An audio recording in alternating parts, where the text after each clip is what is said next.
이 일기는 임종을 앞두고 쓰는 마지막 일기입니다. 제 삶이 얼마 남지 않은 지금, 제 병실로 들어온 의사는 36년 전 잃어버린 제 아들이었습니다. 아들은 저를 바라보며 하염없이 울고 있었고, 저는 아들을 향해 따뜻하게 웃고 있었습니다. 괜찮아, 울지 마. 이제라도 만났잖아. 엄마는 너무 행복해. 제 마지막 말에 아들은 저를 바라보며 이마에 뽀뽀를 해줬습니다. 저는 눈을 감았습니다. 그동안의 일들이 주마등처럼 스쳐 지나갔습니다. 아프고 절망적이었던 날들, 그리고 기적 같은 지금. 지금으로부터 36년 전, 저는 아들을 잃어버렸습니다. 1988년 봄, 그때까지만 해도 우리 가족은 정말 행복했습니다. 남편, 저, 그리고 우리 아들 철이 셋이 천안 동남구에 있는 작은 연립주택에서 오순도순 살았거든요. 남편은 천안 시내버스 기사였어요. 새벽 5시면 일어나서 준비하고 6시 반엔 차고지로 나갔죠. 저는 그 시간에 항상 철이를 깨워서 아침 준비를 시켰어요. 그때 우리 철이는 국민학교 1학년이었는데 아침마다 일어나기 싫어하는 게 귀여웠어요.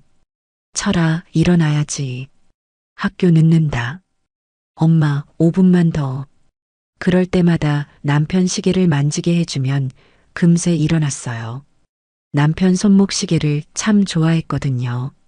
째깍째깍 소리를 들으며 시침과 분침 움직이는 걸 신기해했어요.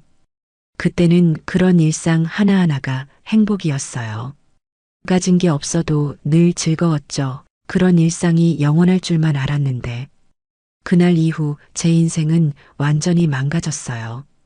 1988년 초여름 어느 날, 그날 아침은 평소와 똑같았어요. 남편이 새벽 5시에 일어나서 면도하는 소리에 저도 깼죠. 커피 한 잔 끓여드리고 조심히 다녀오세요 하며 보냈어요. 그때는 그게 마지막 인사가 될 줄 몰랐어요. 오후 2시 반쯤이었을까요? 전화벨이 울렸어요. 버스 회사에서 온 전화였는데 목소리가 심상치 않더라고요. 급한 일이 생겼습니다. 지금 천안의료원으로 빨리 와주세요. 손이 떨려서 전화기를 놓기도 힘들었어요. 뭔가 큰일이 났다는 걸 직감했거든요. 택시 타고 병원에 도착했을 때 버스 회사 사람들이 벌써 와 있었어요. 얼굴들이 다 굳어 있더라고요. 그때 알았어요. 정말 큰일이 났구나. 정말 죄송합니다. 천안 시내 중앙로 사거리에서 큰 사고가 났습니다. 다리에 힘이 풀려서 주저앉을 뻔했어요. 우리 남편은 어떻게 됐어요? 그게 현장에서 바로 더 이상 말을 할 수 없었어요. 응급실에서 남편을 마지막으로 봤어요. 얼굴에 상처가 있었지만 잠자는 것처럼 평온해 보였어요. 손을 잡으니 아직 따뜻했는데 여보, 철이가 기다리고 있어요. 일어나세요. 아무리 불러도 눈을 뜨지 않더라고요. 장례식은 3일장으로 치렀어요. 사람들이 와서 조문하고 하는데 저는 멍하니 앉아만 있었습니다. 그땐 정신이 아예 나가 있었던 것 같아요. 장례식이 끝날 쯤 버스 회사에서 보상금을 주셨어요. 적은 돈은 아니었지만 앞으로 혼자 철이 키울 생각하니 막막했어요. 그렇게 남편이 세상을 떠나고 몇 달 안 돼서 제 몸에도 이상이 생기기 시작했어요. 처음엔 그냥 감기인 줄 알았어요. 기침이 나고 열이 조금 나더라고요. 그런데 점점 심해졌어요. 밤마다 식은땀을 흘리고 자꾸 몸무게가 빠졌어요. 거울을 보니 얼굴이 완전히 달라져 있더라고요. 제일 무서웠던 건 기침할 때 피가 나온 거였어요. 화장지에 빨간 피가 묻어 있는 걸 보니 정말 겁이 났어요. 하지만 철이 앞에서는 티를 내지 않으려고 했죠. 엄마, 왜 자꾸 기침해요? 괜찮아, 철아. 감기 조금 걸린 것뿐이야. 철이가 학교에 간 사이에 동네 병원에 갔어요.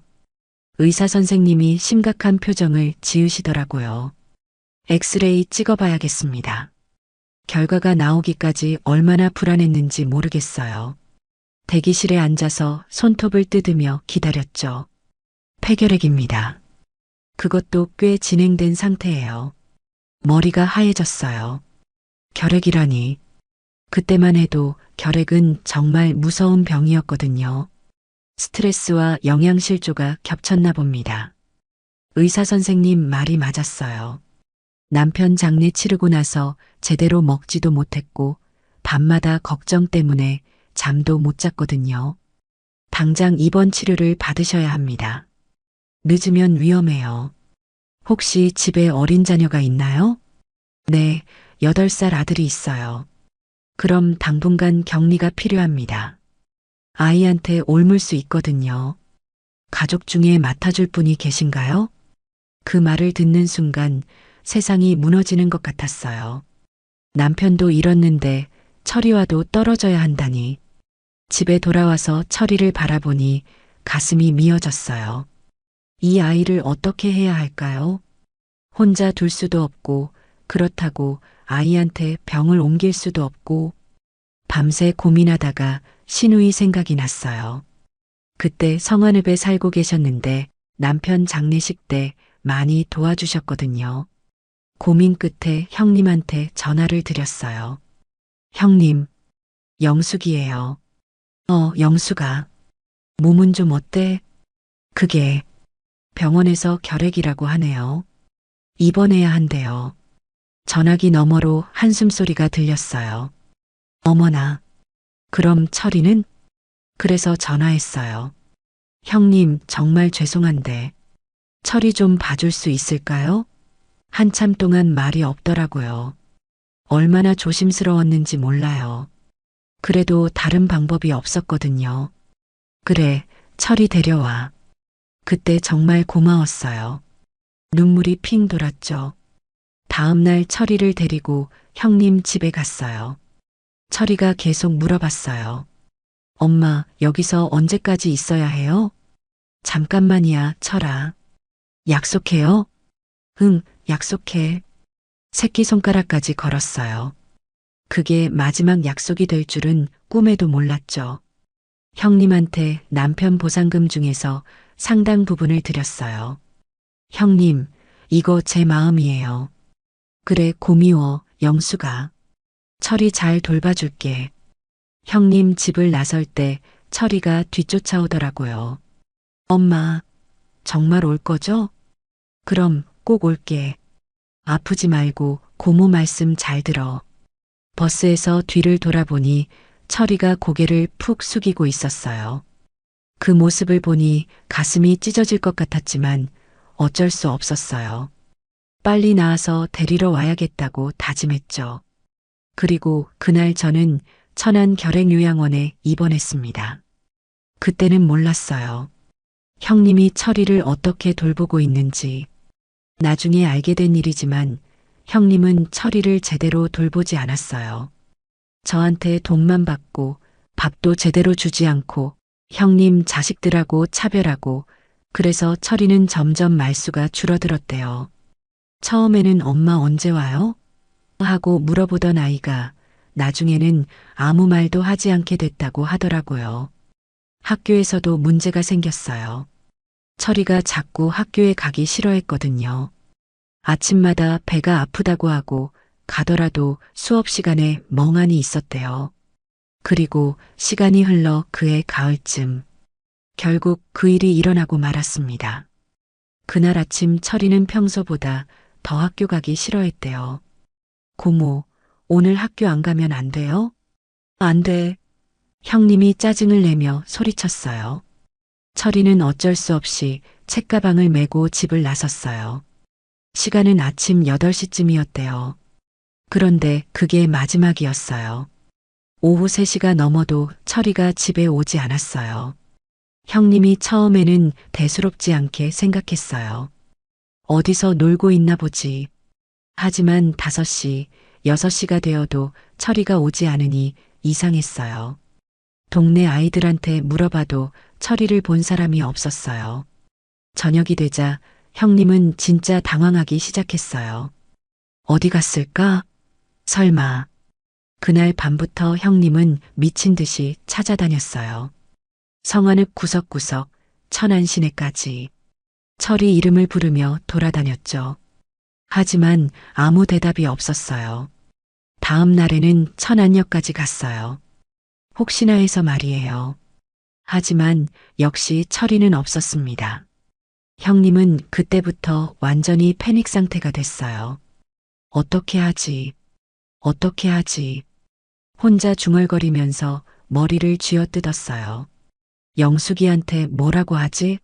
어떻게 말하지? 철이를 맡아놓고 잃어버렸다는 걸 저한테 어떻게 말할지 몰라서 미쳐가고 있었던 거예요. 그 이후로도 며칠 더 찾아다녔지만 철이는 나타나지 않았어요. 마치 땅속으로 사라진 것처럼. 형님은 그때부터 저한테 거짓말을 하기 시작했어요. 아이를 잃어버렸다는 진실을 숨기고 말이에요. 그때까지 형님은 철이가 금방 돌아올 거라고 생각했다고 해요. 그래서 제가 종종 전화했을 때도 잘 있다고 거짓말을 했죠. 그리고 6개월간의 치료 끝에 저는 퇴원을 할 수 있었습니다. 천안 결핵요양원에서 보낸 시간은 정말 길게 느껴졌어요. 우리 철이 잘 지내고 있을까? 밥은 잘 먹고 있을까? 엄마를 많이 그리워할까? 그날 저녁에 형님께 전화를 드렸어요. 형님, 저 영숙이에요. 영숙아. 퇴원했구나. 네, 오늘 퇴원했어요. 의사 선생님이 완치됐다고 하시네요. 그래, 다행이다. 형님, 이제 다음 주에 철이 데리러 갈게요. 고생 많으셨어요. 그런데 전화 너머로 이상한 침묵이 흘렀어요.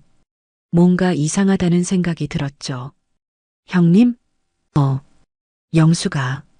형님 목소리가 평소와 달랐어요. 뭔가 당황하는 것 같았거든요. 우리 철이 괜찮죠? 그게 영수가. 형님이 말을 망설이시는 게 느껴졌어요. 왜 그러실까 궁금했죠. 형님이 한참 있다가 말씀하셨어요. 영수가. 사실은. 네, 무슨 말씀이세요?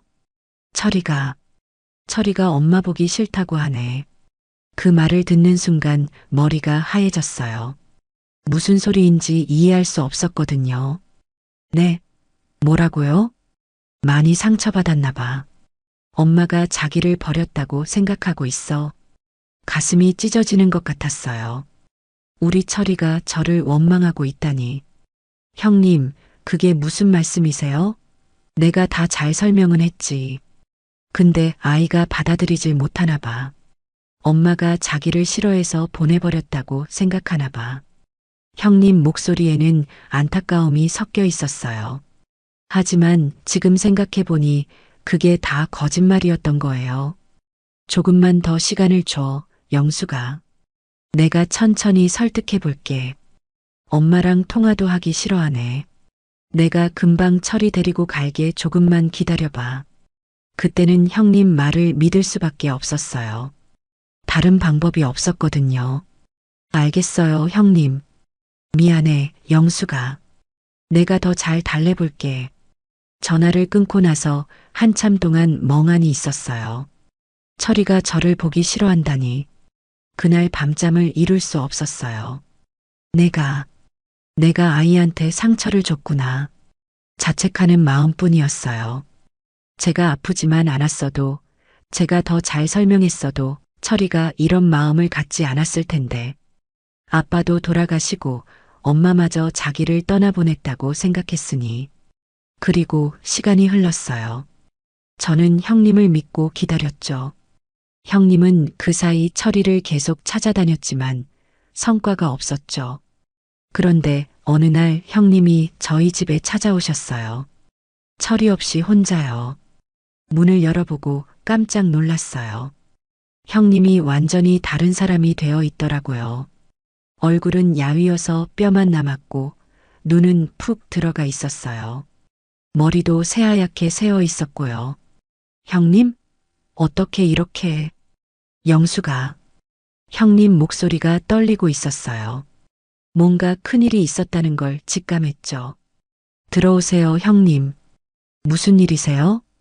형님이 집 안으로 들어와서 주저앉으셨어요. 형님, 식사는 하셨어요? 뭐라도 끓여드릴까요?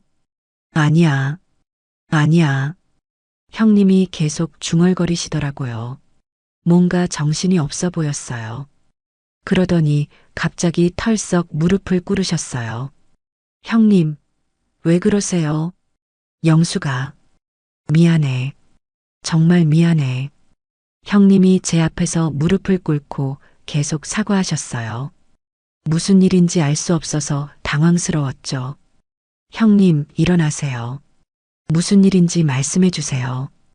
그때 형님이 고개를 들고 저를 봤어요. 눈에 눈물이 가득 차 있더라고요. 영수가. 사실은, 네, 말씀해 보세요. 철이가 실종됐어. 그 말을 듣는 순간 머리가 하얘졌어요.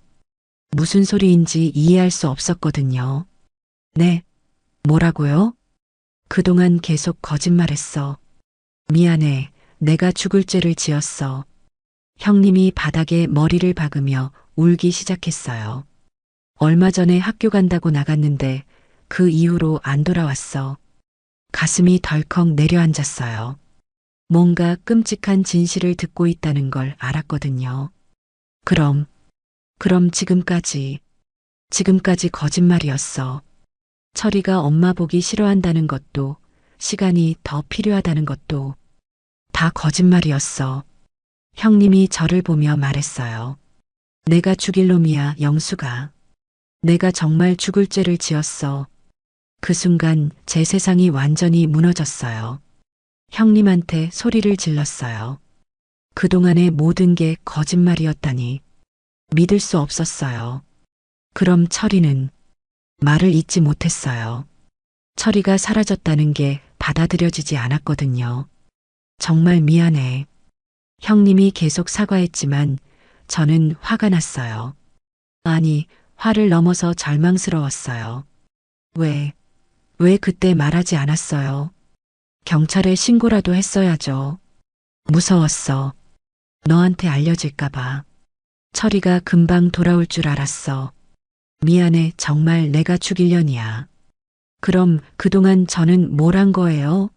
철이가 저를 미워한다고 생각하면서 자책하고 죄책감에 시달리고 그동안의 모든 기억이 떠올랐어요. 영수가 미안해. 내가 어떻게 말해야 할지. 그럼 지금 철이는 어디 있어요? 어디 있다는 거예요? 형님이 고개를 떨구며 말했어요. 모르겠어. 더 이상 들을 수 없었어요. 주저앉아서 울기 시작했죠. 첫 번째 절망은 남편을 잃었을 때였어요. 두 번째 절망은 철이와 헤어질 때였죠. 그런데 이건 그것보다 더 컸어요. 정말 세상이 끝나는 것 같았어요. 그 이후부터 또 다른 지옥이 시작됐어요. 철이를 찾아야 했거든요. 경찰에 신고하고 형님이랑 같이 철이를 찾기 시작했어요. 천안역부터 시작했어요. 벽마다 전단지를 붙이고 지나가는 사람들한테 전단지를 나눠줬어요. 혹시 이 아이 본 적 있나요?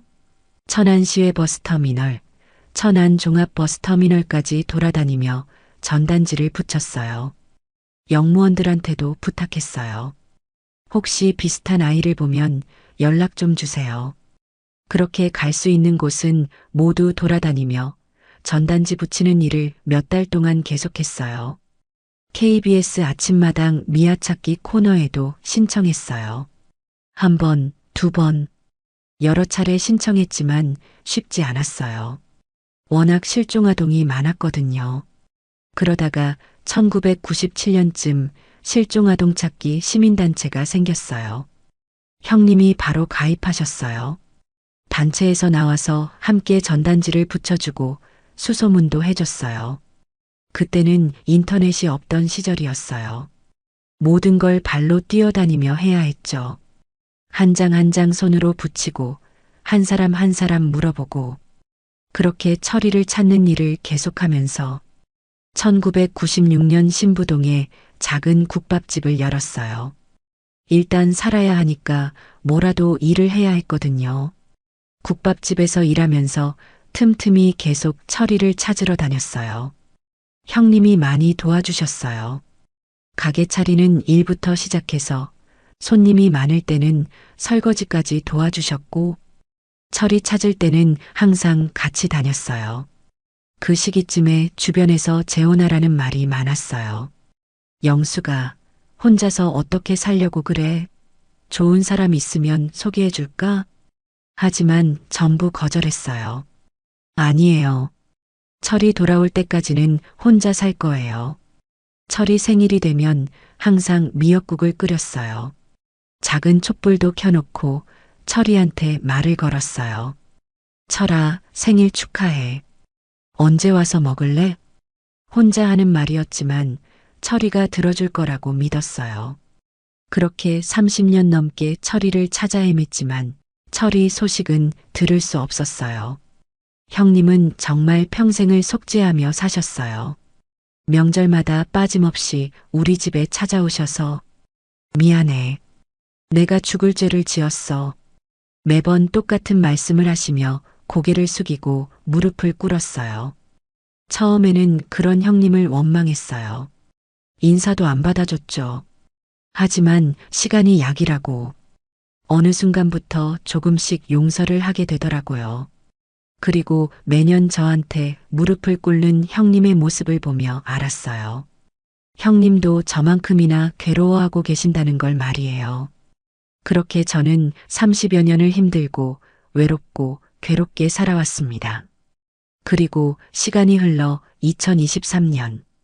제 인생에 또 다른 시련이 찾아왔어요.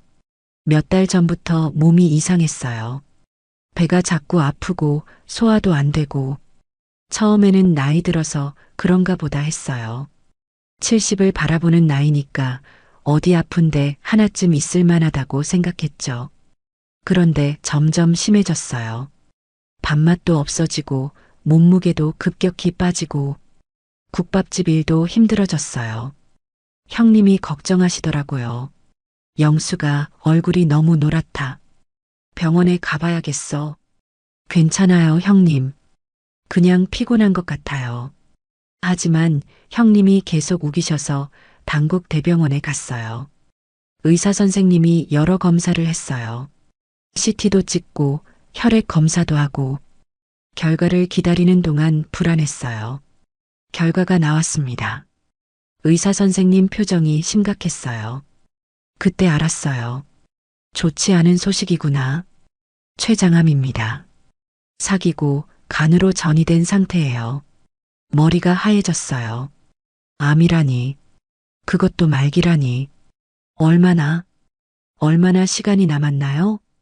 지금 상태로는 6개월 정도 예상됩니다. 하지만 서울 큰 병원에서 치료받으시면 더 나을 수도 있어요. 그래서 서울 아산병원으로 가게 됐어요. 종양내과로 입원했죠. 담당 의사는 이성호 선생님이었어요. 40대 중반 정도 되어 보이는 친절한 분이었어요. 안녕하세요, 박영숙님. 제가 담당의 이성호입니다. 선생님, 잘 부탁드려요. 며칠 후 이성호 선생님이 회진을 오셨어요. 오늘 컨디션은 어떠세요? 좀 나은 것 같아요, 선생님. 정말 고맙습니다. 선생님이 웃으시며 말씀하셨어요. 천천히 치료하면 좋아지실 거예요. 그때 갑자기 철이 생각이 났어요. 왜 그랬을까요? 이성호 선생님을 보니 우리 철이가 떠올랐어요. 선생님, 혹시 나이가 어떻게 되세요? 저요? 46이에요. 아, 제 아들이 선생님과 비슷한 나이인데 오늘따라 보고 싶네요. 이성우 선생님이 조심스럽게 물어보셨어요. 아드님이 혹시 멀리 계신가요? 아니요. 어릴 때 잃어버렸어요. 선생님 표정이 안타까워지더라고요. 그러셨군요. 언제쯤이었나요? 30년 넘었네요. 정말 오랜 시간이네요. 선생님이 진심으로 위로해 주시는 게 느껴졌어요. 어디선가 잘 살고 있을 거예요. 꼭 다시 만나길 기도할게요. 선생님의 따뜻한 말씀에 눈물이 날 뻔했어요. 그러던 어느 날 오후쯤 갑자기 몸이 이상해졌어요. 배가 칼로 찌르는 듯이 아프고 숨쉬기도 힘들어졌어요. 간호사가 두 분이 뛰어왔지만 상황이 심각했어요.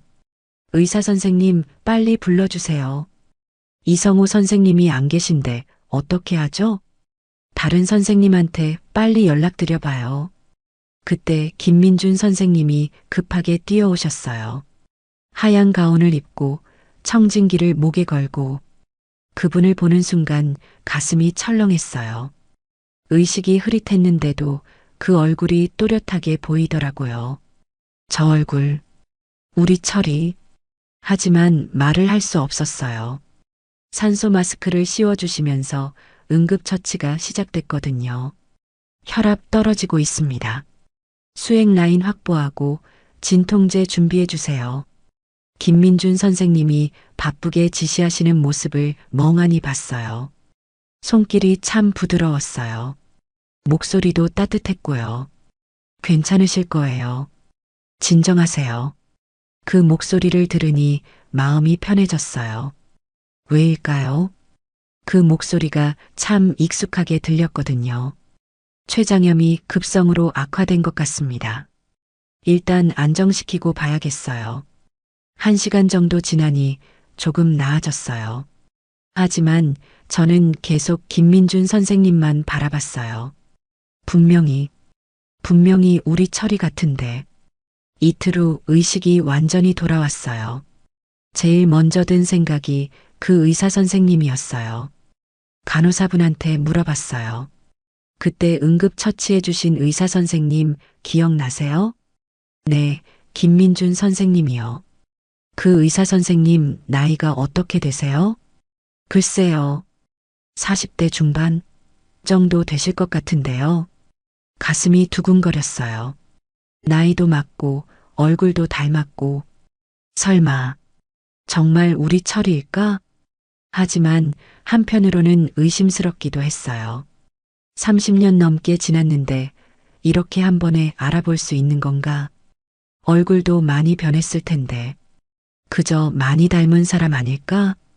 게다가 의사라니 그분에 대해서 더 알 수 있을까요? 종양내과 의사시고 이성우 선생님과 동료세요. 결혼하셨고 아들도 있으시대요. 어디서 오셨는지 아세요? 서울에서 쭉 사셨다고 하던데 정확한 건 모르겠어요. 얘기를 들으면 들을수록 기분이 이상했어요. 왠지 철이가 맞는 것 같았거든요. 더 이상 참을 수 없었어요. 직접 확인해 봐야겠다고 생각했죠. 종양내과 의사실을 찾아갔어요. 문 앞에서 한참 망설였어요. 만약 정말 우리 철이라면 용기를 내서 문을 두드렸어요. 들어오세요. 김민준 선생님이 책상에 앉아서 차트를 보고 계셨어요. 가까이서 보니 더욱 확신이 섰어요. 안녕하세요, 선생님. 박영숙입니다. 아, 안녕하세요. 그날 응급 상황 때문에 놀라셨죠? 지금은 괜찮으신가요? 목소리가 정말 따뜻했어요. 우리 철이 목소리 같았어요. 네, 선생님 덕분에 괜찮아졌어요. 그런데 혹시 사적인 질문 하나만 해도 될까요? 사적인 질문이요? 갑작스럽긴 한데. 네, 물어보세요. 조심스럽게 물어봤어요. 선생님, 혹시 어릴 때 어디서 자라셨어요? 김민준 선생님이 잠시 망설이시더니 대답하셨어요. 서울에서 자랐어요. 고향도 서울이세요? 네. 가족은 어떻게 되세요? 그때 김민준 선생님 표정이 어두워졌어요. 가족은 왜죠? 아, 죄송해요. 혹시 부모님이 제가 아는 사람인가 해서요. 어디선가 많이 본 것 같아서. 부모는 없습니다. 어머니, 아버지 두 분 다 어릴 적 돌아가셨어요. 김민준 선생님 목소리에는 차가움이 있었어요. 그때 선생님 명찰을 다시 한번 봤어요. 김민준. 이름도 다르구나. 혼란스러웠어요. 역시 내가 오해한 건가? 그럼 혼자 자라셨어요? 보호시설에서 자랐어요. 보호시설에서 자랐다는 말이 걸리긴 했지만 확신이 없었어요. 죄송해요, 선생님. 괜한 질문 드린 것 같네요. 아니에요.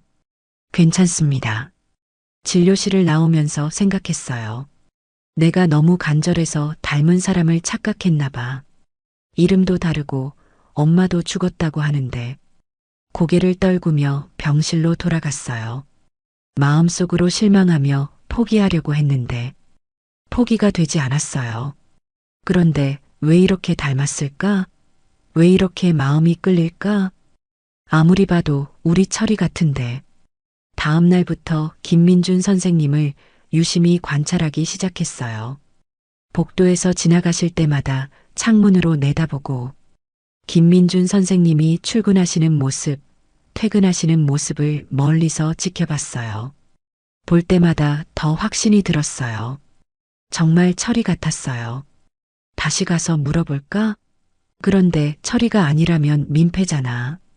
하지만 만약 우리 철이라면 매일매일 김민준 선생님한테 더 얘기해볼까? 말까? 하는 고민으로 며칠을 보냈어요. 용기가 쉽게 생기지 않더라고요. 그러던 저에게 청천벽력 같은 소식이 들려왔습니다.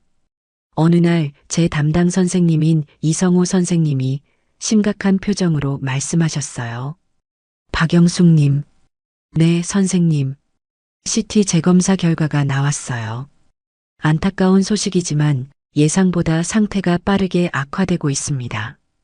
가슴이 철렁 내려앉았어요. 얼마나 시간이 남았나요? 솔직히 말씀드리면 길어야 2, 3개월, 빠르면 몇 주일 수도 있습니다. 머리가 하얘졌어요. 간 전이가 급속도로 진행되고 있어요. 최선을 다해 치료하겠지만 선생님 말이 더 이상 귀에 들어오지 않았어요. 그날 밤 제 머릿속에 떠오르는 생각은 단 하나. 김민준 선생님이었어요. 이제 정말 시간이 없어. 마지막 기회야. 이렇게 죽을 수는 없어. 결심이 섰어요. 다시 한번 확인해 봐야겠다고 말이에요. 다음 날 아침 형님께 전화를 드렸어요. 손이 떨려서 번호를 누르기도 힘들었어요. 형님, 저 영숙이에요. 영숙아. 몸은 어때? 치료 잘 받고 있어? 형님, 급한 일이 있어요. 목소리가 떨리고 있었어요. 무슨 일이야? 서울병원에 우리 철이 같은 의사가 있어요. 전화 너머로 숨막히는 침묵이 흘렀어요. 뭐라고? 정말이에요.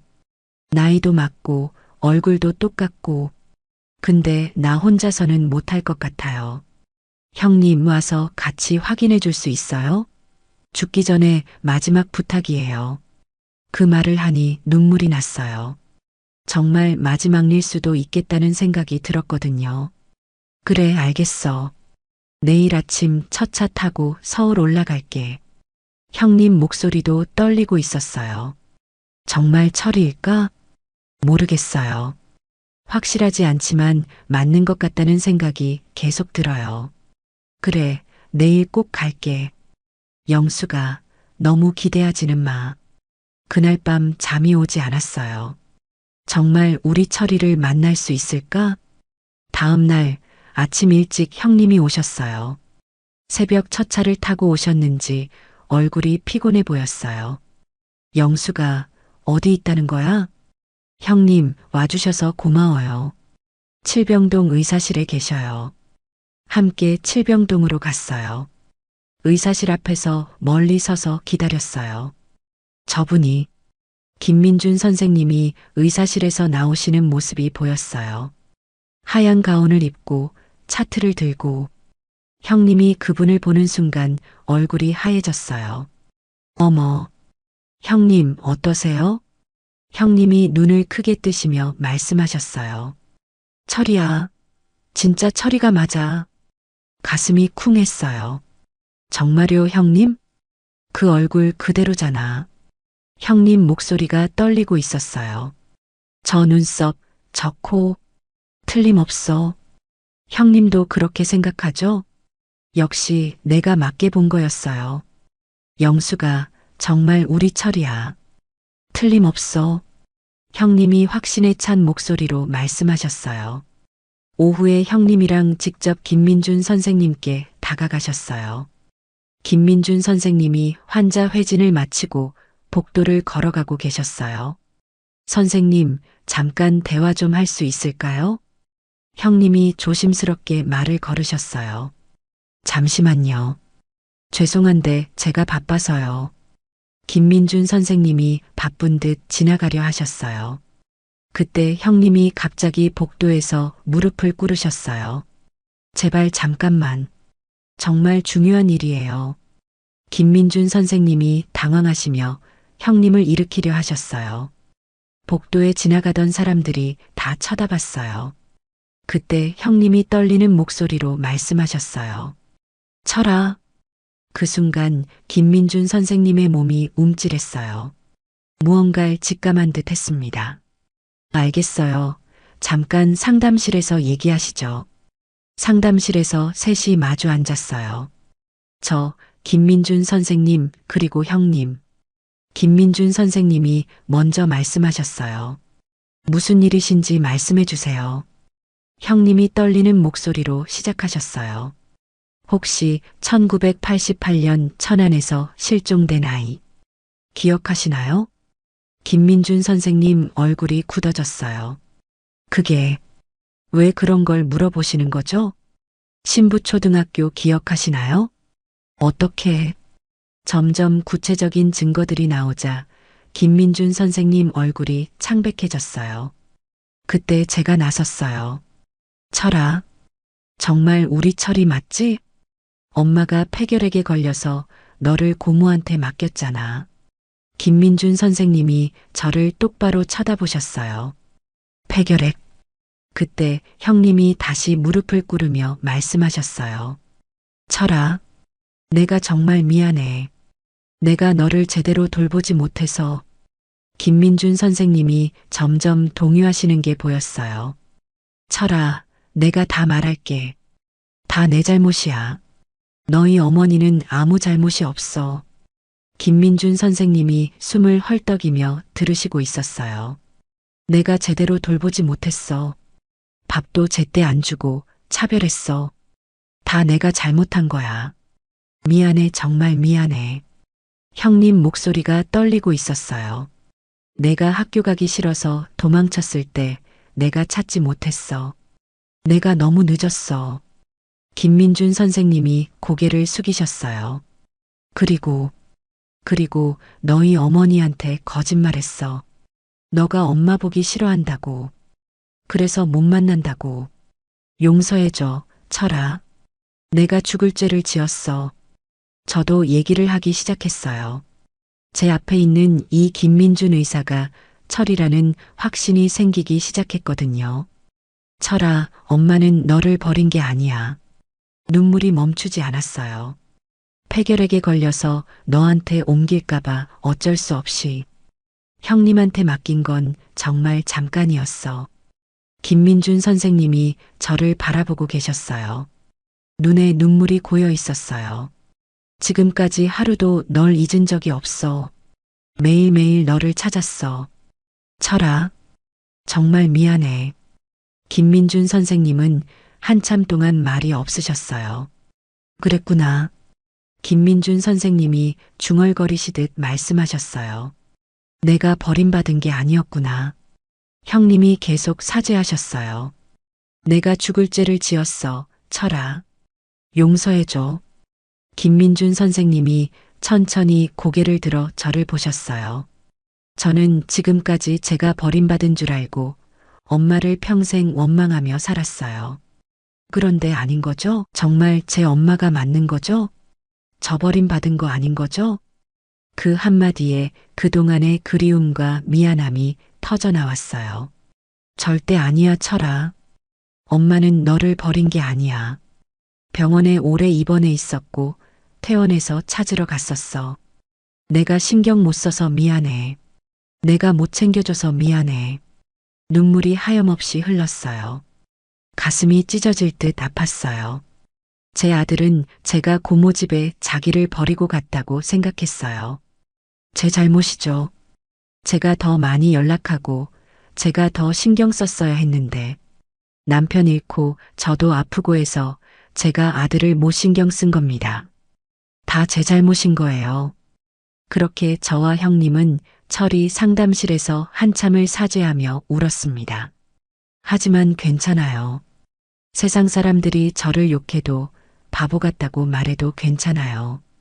이제라도 제 아들을 찾았으니까요. 그럼 됐어요. 그거면 됐습니다. 엄마 미안해요. 몰라봐서 어머니가 돌아가셨다고 말해서 정말 미안해요. 사실 처음 엄마를 보고 혹시나 했어요. 하지만 알고 싶지 않았어요. 아니길 바랬어요. 저한텐 큰 상처였거든요. 우리 철이가 고개를 숙이며 사과했어요. 엄마를 원망하며 살아왔어요. 저를 버렸다고. 괜찮아, 철아. 이제라도 만났잖아. 제가 철이 머리를 쓰다듬어 줬어요. 어린아이였던 우리 철이가 이렇게 훌륭한 의사가 되어 있다니. 엄마, 정말 죄송해요. 아니야, 철아. 엄마가 미안해. 제대로 지켜주지 못해서. 그때 철이가 저를 끌어안았어요. 엄마, 우리 철이. 둘 다 울고 있었어요. 기쁨의 눈물이었죠. 형님도 옆에서 함께 우시고 계셨어요. 고모님, 이제 괜찮아요.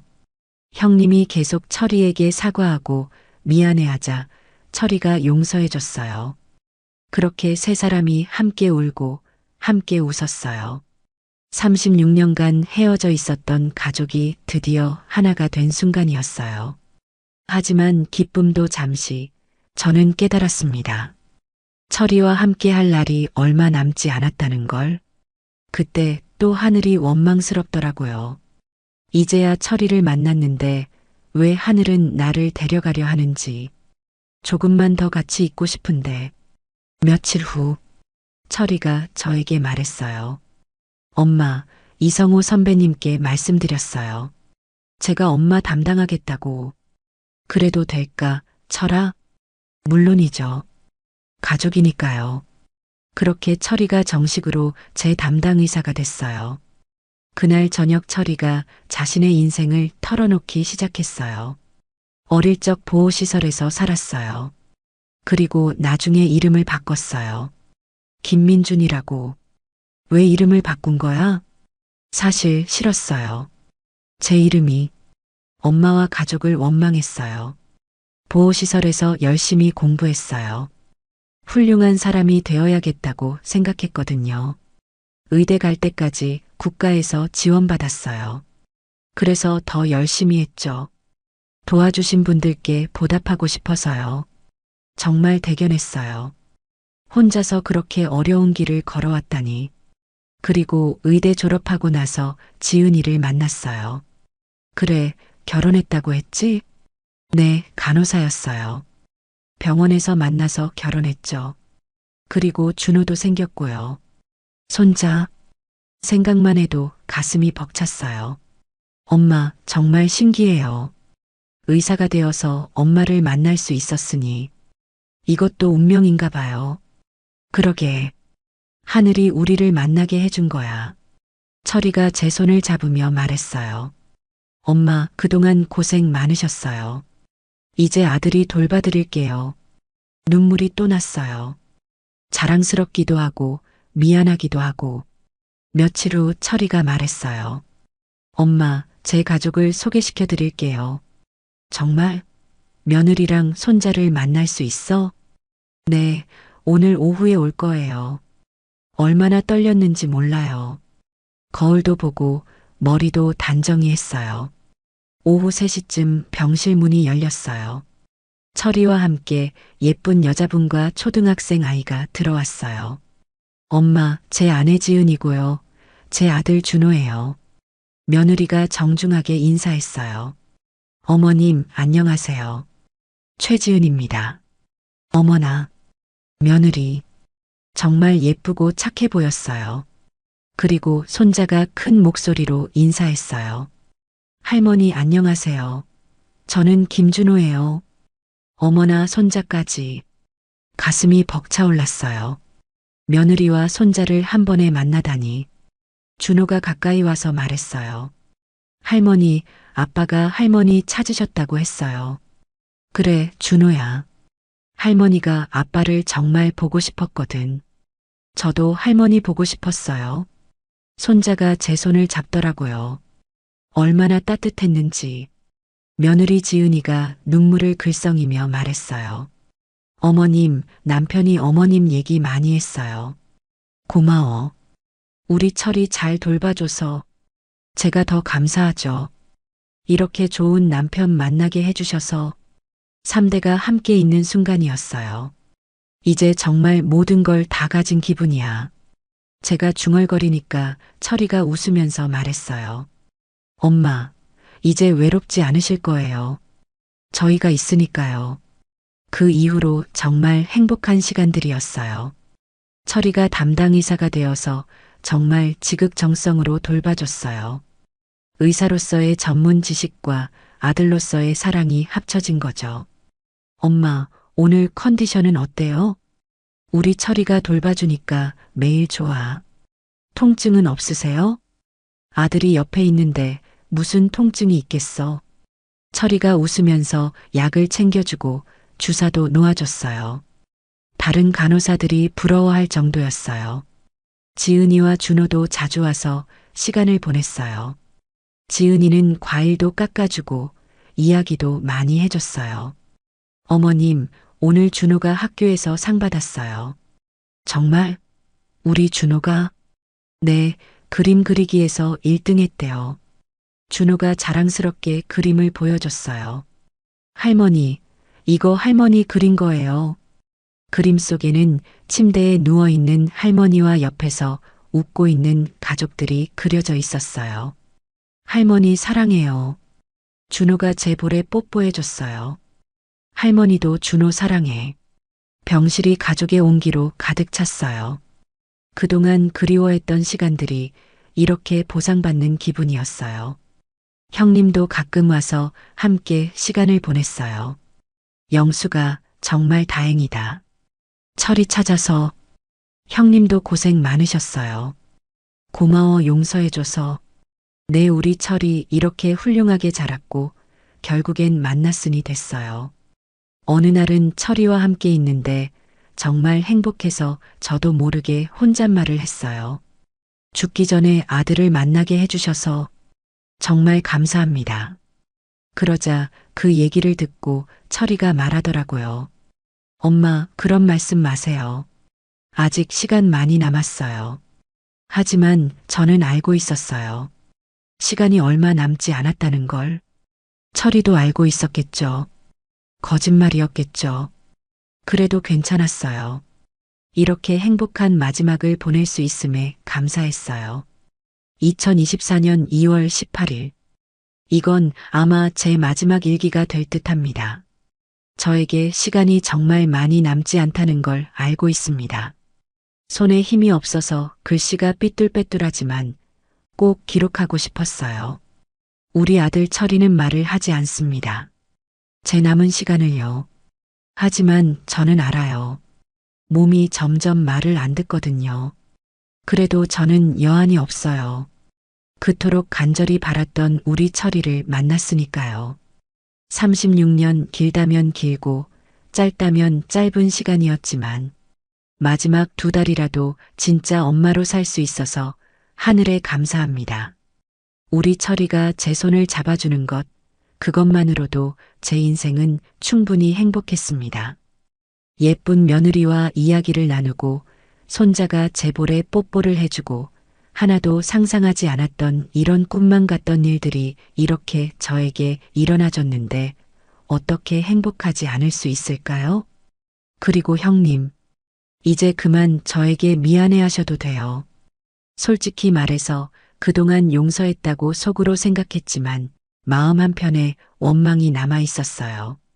그런데 지금 이렇게 죽음을 앞둔 상황에 뒤를 돌아보니 그게 무슨 소용이 있는지, 원망한들 뭐가 달라지는지 다 부질없이 느껴지네요. 그저 철이와 고모 제 가족들이 행복했으면 하는 바람입니다.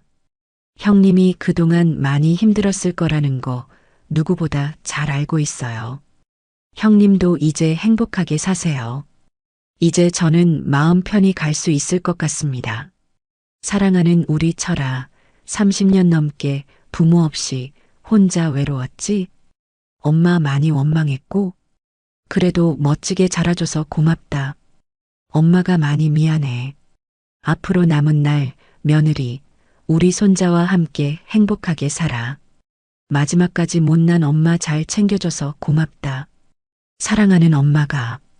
그렇게 마지막 일기를 쓰고 얼마 후 박영숙님은 세상을 떠나셨습니다. 이 이후부터는 아드님이 직접 써주신 내용입니다. 안녕하세요. 저는 박영숙님의 아들 김민준, 아니 철이입니다. 저희 어머니는 마지막까지 웃으며 떠나셨습니다. 의사로서 많은 환자분들의 마지막을 지켜봤지만 저희 어머니의 마지막만큼은 달랐습니다. 그날은 2024년 2월 23일 새벽이었습니다. 어머니의 상태가 급격히 나빠졌습니다. 의사로서 알 수 있었습니다. 이제 정말 시간이 얼마 남지 않았다는 것을. 하지만 아들로서는 받아들이기 힘들었어요. 지은아, 빨리 와. 그리고 준호도 데려와.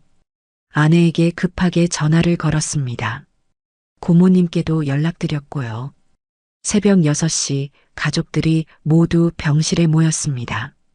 어머니는 의식이 흐릿하셨지만 우리가 온 걸 아셨어요. 힘없이 웃으시며 말씀하셨어요. 다들 왔구나. 네, 엄마. 모두 여기 있어요. 제가 어머니 손을 꼭 잡았습니다. 그 손이 점점 차가워지고 있었어요. 지은이가 다른 쪽 손을 잡으며 눈물을 흘렸습니다. 어머님, 정말 감사했어요. 준호도 침대 가장자리에 서서 작은 목소리로 말했어요. 할머니, 사랑해요. 고모님은 어머니 발치에서 조용히 눈물만 흘리고 계셨어요. 그동안의 죄책감과 마지막 인사가 섞인 눈물이었겠지요. 오전 6시 반쯤 어머니가 마지막 말씀을 하셨습니다. 고마웠어. 철아. 목소리가 점점 작아지고 있었어요. 이제 아빠한테 갈게. 엄마 아빠한테 안부 전해주세요. 아들 잘 키워주셔서 고맙다고. 어머니가 희미하게 고개를 끄덕이셨어요. 그리고는 우리 모두를 한 번씩 바라보셨습니다. 저, 지은이, 준호, 고모님. 신기한 건 어머니가 웃고 계셨다는 거예요. 고통스러워하지도 않으시고 슬퍼하지도 않으시고 정말 평화로운 얼굴이셨어요. 사랑해. 정말 고마웠어. 그 말씀을 마지막으로 어머니는 조용히 눈을 감으셨습니다. 오전 7시 박영숙, 우리 어머니가 세상을 떠나셨습니다. 36년 만에 만난 아들의 손을 잡고 사랑하는 가족들에게 둘러싸여서 어머니는 정말 평화롭게 가셨어요. 병실에는 조용한 울음소리만 흘렀습니다. 하지만 이상하게 슬프기만 한 건 아니었어요.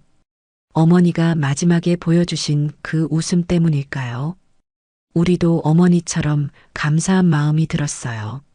36년간 저만 기다리며 힘겹게 사신 어머니, 이제 정말 편히 쉬시길.